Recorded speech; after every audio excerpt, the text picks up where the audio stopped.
Good afternoon, everyone. My name is Esti Shohat Rozenfeld.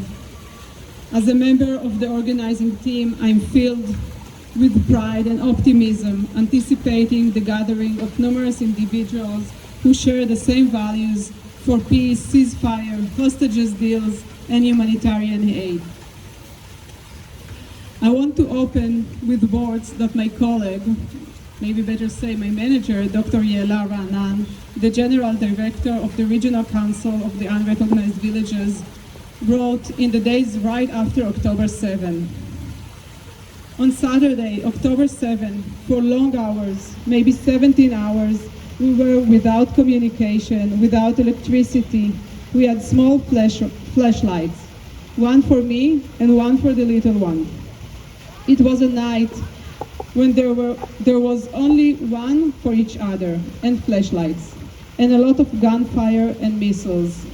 When the Hamas were in the house, we hugged on the bed in silence. Are they going to kill us, Mom? Maybe. And what will you do, Mom, if they come in here? And why did they come, Mom? And after they left, why did they break all these things, Mom? We were rescued in the morning by the IDF soldiers, and we all squeezed into a small metal car, and they took us outside the kibbutz gate, and from there by bus to the Dead Sea. And in the hotel, there is great pain and sorrow. This girl's father was killed, and he is a hero, but my father is not. And her father was murdered, and her mother was murdered, and her sister and their parents were murdered. And there are still dozens in Gaza, friends, colleagues, a mother with 2 red-haired children. And I pray that the government will act wisely and with the desire to bring them home in peace. But I'm not confident in that. More than once, I was asked, how can I live with the bombings and still hold leftist positions? My answer was, if I were to change my position, because I personally experienced the violence associated with war, what kind of person am I?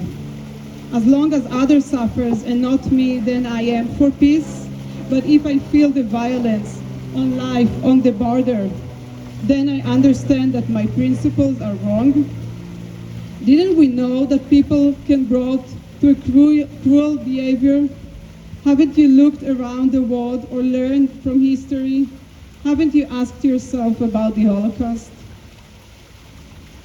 About holding slaves, about the ability to turn a bus from the road and kill all the passengers in it? Is the value of justice and peace conditioned on people not being cruel? And it brings us to the most important question here.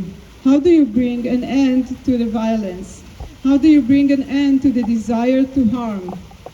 Yes, this is a question with an answer, and it's not easy and not immediate.